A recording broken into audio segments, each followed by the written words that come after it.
So since you brought up DNA methylation, again, with my limited view of any DNA testing, it's always methylation, right? MTHFR. MTHFR is a gene that provides instructions for making a protein called methylene tetrahydroflate reductase, which is involved in processing certain vitamins into forms that your body can use. If this gene does not work properly, it can lead to issues with how your body handles vitamins like folate, which are important for things like making new cells and keeping your brain healthy. If untreated, it might lead to problems like blood clotting issues, pregnancy complications, an increased risk of certain health conditions like heart disease, depression, and even some birth defects. Again, with my limited view of any DNA testing, it's always methylation, right? MTHFR. What you were telling us is that this is just a small part Absolutely. of the overall DNA methylation. Can you expand on that? Well, I think that, MTHFR and COMT. COMT mutation refers to a change in a gene that affects how your body processes certain chemicals, like dopamine and estrogen. This change is often represented by a genetic SNP, single nucleotide polymorphism, which is like a tiny variation in your genetic code. This mutation can influence things like how you handle stress and process emotions. If this mutation goes untreated, it might lead to issues like anxiety, mood swings, and difficulties in handling stress. Well, I think that, MTHFR and COMT, those are genetic SNPs, which might predispose you to outcomes, which could be easily corrected by diet and lifestyle. And so for preventative medicine physicians, it is absolutely something you should know. But whenever we're talking about DNA methylation, it's not exactly what we're talking about. We have what we call biochemical methylation, which is the ability to attach a carbon group onto anything in your body. And this happens in a variety of processes. With MTHFR and COMT, it's about really things like cardiovascular risk, osteoarthritis, and depression, that can be easily fixed with nutritional cofactors like methylcobalamin, the folic acid. And so it absolutely is something that's important to health. But DNA methylation is even more important. How do we know? Because it's so well conserved. If you have a problem with methylating your DNA, you die. It turns into an issue. So whereas with these other MTHFR and COMT, those lead to outcomes we want to avoid. But DNA methylation is so impactful in everything that we do. And they happen with the same enzymes, so there's a similar process. But with DNA methylation, it's so much more than just a biochemical process. So as you're talking about this, tell us again, biological versus chronological age, and how does it relate to DNA methylation? Exactly. So I think first defining those topics is probably where we should start. And I think that this is probably an intuitive thing for anyone who's watching. I think that everyone probably knows someone who looks much older than they are. And as a physician, you might see an age on a date of birth as you're intaking these patients, right? Exactly. But there's got to be a better way than just an arbitrary number about how many times we've gone around the sun, right? It needs to be something that's actually related to their health, just like their blood labs would be, right? You might see someone, they look excellent, and then they've got labs that make no sense. And so we need a really way to quantify this that's predictive of outcomes. And that's what we're really talking about with biological age, is we're assigning an age to you, but we're doing it based off of the biology of your body, rather than just an arbitrary number that was given to you by a physician who delivered you, right? So this is really what we're measuring now, the age of your body, and we want to predict outcomes. So we want to know that if someone's aging higher, that means they're going to be more likely to develop all of those diseases. And if they're younger, that means they're protected. And so we really want to use it as a marker we can change, right? And we know we can change it. There have been several instances. And so that's really the whole process, is we want to continue to quantify, and you can't manage what you can't measure, right? That at the end of the day, that's what we're trying to do. And how much DNA methylation affects biological age? Yeah, well, so that's a very good question. So to talk about, maybe it might be helpful to go into the history, at least to some degree, of these clocks, because at first they were not meant to be health tools, right? They were used to date people if they left their DNA at a crime scene, or they were used to date refugees and from the Syrian refugee crisis in Europe to see if they were adults or minors, and then therefore eligible for asylum. So it was really a cool tool at first, but not a health tool, until they started to notice the trend, which was that these predictors of DNA methylation, which were trained to predict chronological age, we're actually measuring biological age. So those people who were younger than their chronological age didn't have as many disease outcomes. Those people who were older had significantly more. And so even though it was meant to be a tool for just dating DNA, it really was capturing a biological process. And so throughout the years, those have gotten better. And the reason being is that the better that those clocks got, the closer they got to just telling you your birthday, which is something, again, you most likely already know. A few instances where people don't, but so the idea was how can we capture more of that biology of aging? And so there were some really good examples of this. If anyone watches HBO, there's a documentary called The Curious Case of Natalia Grace, where there was an orphan who was adopted, didn't know her chronological age. I think there was some skepticism. So there were great reasons to use chronological age determination tools, but we really want to measure that biological process. And that means quantifying the multiple changes which happen with age, which really comes to those hallmarks of aging, as we call them. And I know that you all treat based on this as well within your clinic. We do. Yeah, Whole tier system on it. exactly. And that's because there are multiple of these, right? I think even in 2020 with the David Sinclair lifespan book we were talking about earlier, he mentioned 9 hallmarks of aging. Now there's 15. Exactly, right? And that's because aging is so complex and also so different, right? It happens differently in each of us, right? And so with these hallmarks of aging, it gives us a concept, but what we really want to do is incorporate all of those into one model that can effectively predict outcomes, and that's what these epigenetic algorithms, that's what we've done with TruDiagnostic, is to really put those algorithms to the forefront, develop them with as much science and clear data as we can to effectively tell you where you're at.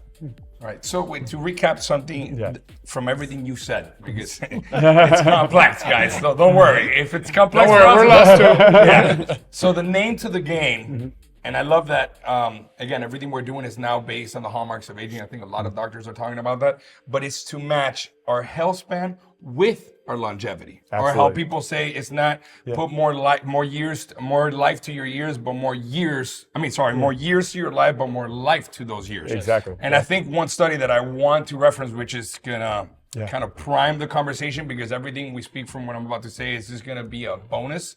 There's a New England Journal study that was done in 1980 that they grabbed individuals who maintain an ideal weight, exercise regularly, and got enough sleep that they lived a health, vibrant life. And when it came to die, they died quick, quick, painlessly, and cheap.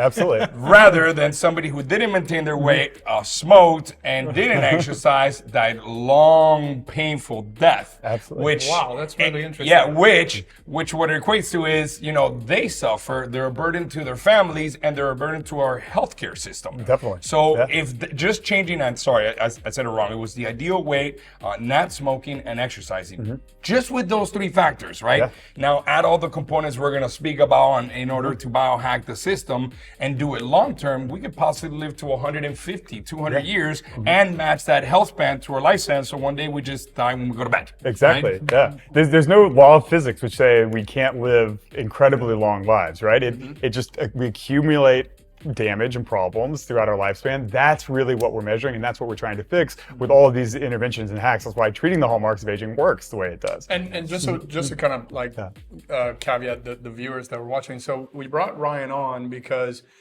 he's sort of like a litmus test to measure what we're doing when we apply the very specific therapies that we do for specific patients. I mean, we talk about, and we'll talk about that today, like how do you implement, like what's the syntax, like, and then how do I measure it, right? Like when it comes to hormones and the appropriate supplements. And, we were just talking earlier with Robert Slovak. Robert Slovak is a world-renowned water expert who's been at the forefront of the water industry for over 50 years now. He's also a mechanical, aeronautical, astronautical engineer and a true-born entrepreneur. He and his brother are world famous for being the early developers of the reverse osmosis RO water filtration system. Their groundbreaking innovations influenced everything from home and industrial drinking water.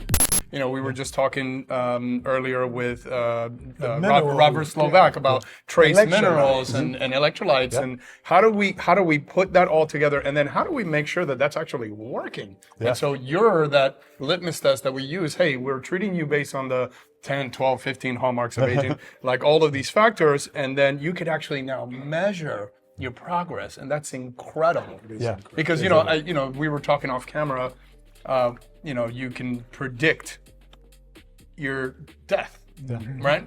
And so some people might want to dig their head in the sand and say, I don't want to know when I'm going to die, right? But from the other side of perspective, as I was thinking about it, we've all done that mental exercise. Imagine you had 24 hours left to live. How would you spend them? Right. But with this, now you say, okay, so if I keep on this pattern, if I don't change anything, I'm going to die in 22 years. Wow. But if I change these habits, I can extend that way far Exactly. in advance, right? I can extend that and live better years. Yes, and that's the important thing I want to mention too. Huge. Yeah, and the idea, the concept, I think, is so important to everyone. But it's also, I know that people might push back on it, right? They might say, going back to, I think, what Michael was saying in terms of, health span, right? The how you die, how you live those last years. The quality of life. of it. Exactly, they're not mutually exclusive. Generally, people who improve their health span today, how they look, feel, move about the world, how they think, are the same people who are improving their lifespan outcomes as well, living longer lives. Yeah. And we've got a few things I'll show today, maybe some visual examples of that as we go through. But and I think that's the other thing that I want to mention is that we can interpret this data in a variety of ways. We're just talking about aging because aging is obviously so important. I think we've demonstrated that. But we have a couple different outputs and a couple different algorithms that I think are important to just to give a general overview on so that people can know what exactly they're getting in the report and what information they can sort of use and learn. Yeah. So if it's okay with you all, I'd love to maybe just show everyone who's watching a couple of these. Yes. Present away. Perfect.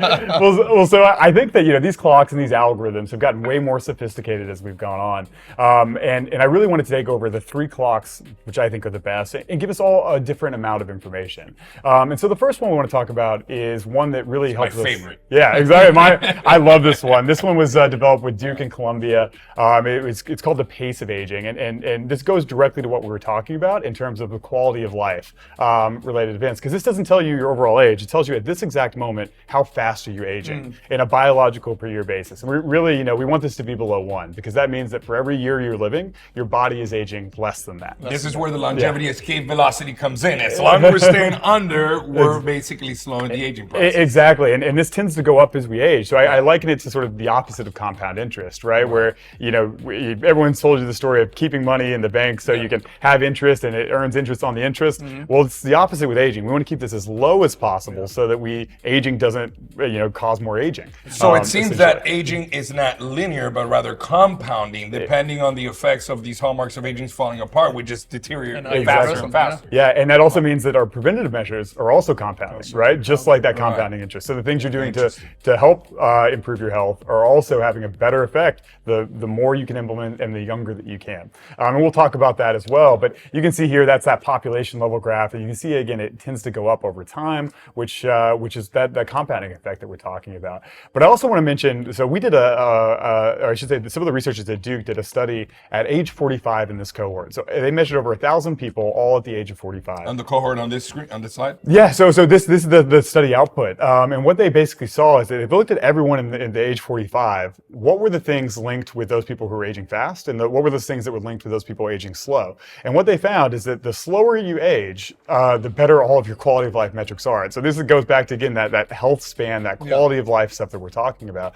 And so you can see a lot of things here on the screen. We can talk about balance, gait speed, steps in place, chair stands and grip strength, motor coordination. Those are all activities of daily living, right? How we move about the world. So wait, I'm watching that, so balance was a huge factor. All of these here are significant, but balance especially. Wow. And again, this, as people get older, they get more frail, they have risk for falls, and this is a little bit of that reason why, right? Well, listen, TikTok knows that. Yeah. There was an old man challenge. The challenge was in TikTok. Can you balance yourself on one foot and change your socks? Yeah. And if you can do this, your You're doing aging pretty is good. less. So I'm actually going to try that. Yeah, and balance is important. Yeah, those one-leg chair stands. That's exactly what was measured. Yeah. The reason why I'm assuming the balance is so important is because what you're trying to prove, and Dr. Gladden speaks about this, where he's always working on how to improve the central nervous system connection between mind and body. Yeah. Absolutely. And usually it comes to doing balancing stuff. And coordination, motor skills. Yes. Yeah, and it encompasses, You lose that. yeah. And think about all the processes that go into just that, right? Just the ability, you got to have, the ability to stabilize. That means that central nervous system. You've got to have the ability to measure. So you're talking about even like your cochlea and all of your ciliary fibers in your ears, right? Yeah. We're talking about the actual muscle. mean, there's a lot of things that go into a very simple process, but it's also a simple process that affects our daily life in so many ways, right? And so again, the people who are aging faster, worse performance on balance, worse muscle mass, worse grip strength, right? All of these factors. I love the gait speed. Yeah, exactly. Put a pep in your step, people. Put a pep in your Meaning step. walks faster. Yeah, like the gait. All right. Okay. Now I know. I can tell my wife, "Hey, listen, this is a longevity marker. This is why I walk fast." Yeah, people saw me in the airport. They would think I'm scoring really well here, but We're running at the airport Exactly. every single time. Every time. It's terrible. It's terrible. Exactly, but not just physical performance, right? Physical performance is a very important statistic, but also mental processing, things like memory, things like your IQ, your perceptual reasoning capabilities. All of these things, again, are related to the pace of aging. We're talking 45 years of age. We're not talking 65, 85. We're talking about, you know, when people I think are still considered young, right? And they can have vastly different outcomes according to how they've aged, even up to the age of 45. And then also even in self-rated health, and probably the one that everyone likes to see the most is facial aging. So I always like to use this. These are real composite images from people in this New Zealand cohort. As people can see on the left, those are the 10 slowest aging members of the cohort and their average appearance, versus the people on the right, which are the 10 fastest aging members of the cohort with this algorithm and their appearance. And you can look, they look to be, look vastly old. I mean, It's they look crazy, a right? Just lot to be older. clear, they're the same age, just one smoked, diabetic, Yeah. stressed, didn't sleep, aged, and looked that old, versus the one that took care of himself, looked that young. Exactly, and it looked to be 20 or 30 years apart, right? And that's because some people have been aging at a rate of 1.8 biological years per year, while other people have been aging at a 0.8 biological years per year. And again, it's manifest in all those things that we would say are health span. But again, keep doing your Botox, keep doing your aesthetics treatments, but also treat the underlying cause of skin aging itself, which is aging, and those molecular changes would happen over time. What has related to cellular aging. Yes, Treat exactly. from the cell outward, right? Exactly. Because you're putting all this cream. I see my wife, and she looks beautiful all the time. I'm like, take care of the inside. Exactly. And the outside is always going to look better, right? Yeah, and you can throw as much money you want into the aesthetics, but if you don't fix the cause, then it's like changing the body of your car while keeping the engine the same, right? It's sort of analogous to that.